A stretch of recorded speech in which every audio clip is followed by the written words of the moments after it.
Now, let's tell you that the UK government is indicating its second highest annual total of small boat migrant arrivals, with more than 41,000 people reaching England's southern coast of 2025. Now, Home Office data shows the figure is just below the record set in 2022, which highlights continued pressure on authorities to handle irregular crossings across the English Channel. The final figures are expected to be confirmed later today.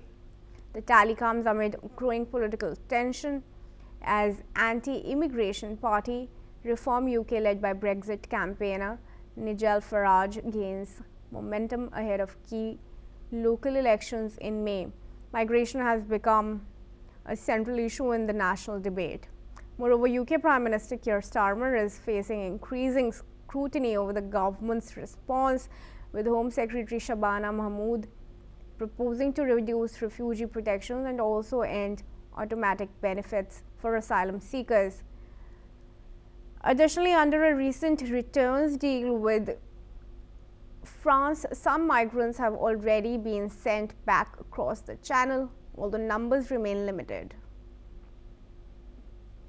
Joining me in this discussion now is retired Major General Dr. Rajan Kochar. He is an international relations expert from New Delhi. Thank you, Dr. Kochar, for joining me once again. Now, UK continues to shield economic fugitives. We have some there in India, from India also, who are sharing videos and rejoicing, mocking Indian authorities. But it does not want to give asylum seekers any protection. It doesn't want to give refugees any protection. Do you think it needs to assess its migration policies with more depth? Thank you, Kriti. The problem in this immigration issue is rampant in many countries. What we are observing, UK is one of them, predominantly Canada, United States, other countries, and in UK itself. UK has a population of around 68 million, and out of that, approximately 11.4 million are the people living in UK who have been born outside UK. So, approximately 16 to 19% is the immigration population, and as per the data of 2025. There are almost 1 million illegal immigrants in the United States. You see, unfortunately, why a check on this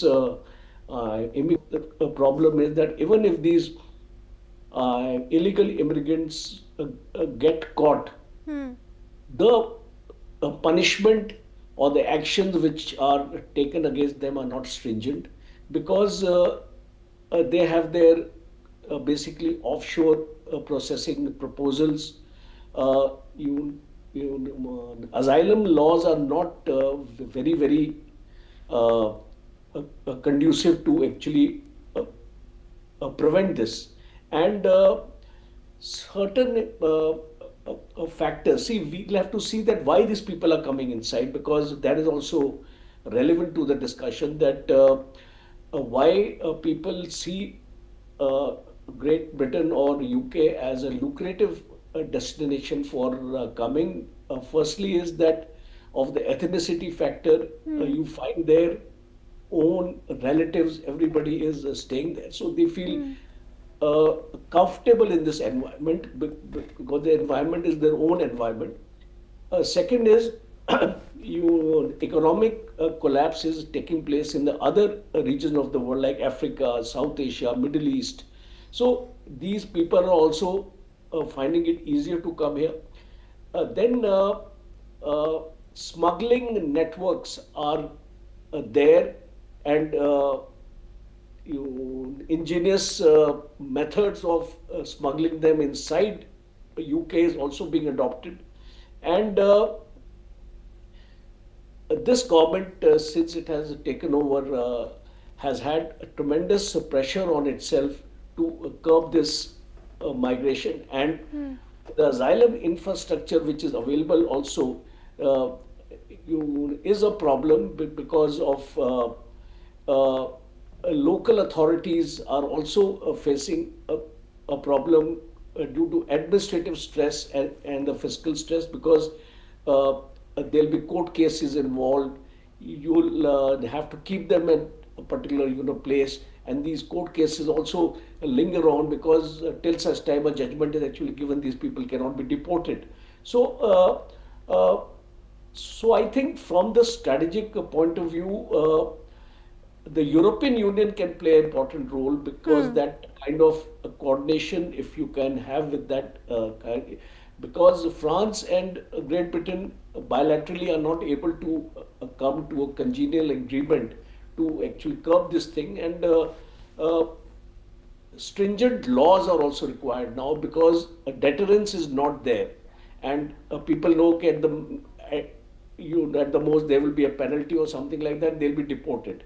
So if you have stringent punishments, you putting them into uh, prisons and for a longer time, and a strong legal action actually taken against them, this will remain a vulnerability in the United Kingdom.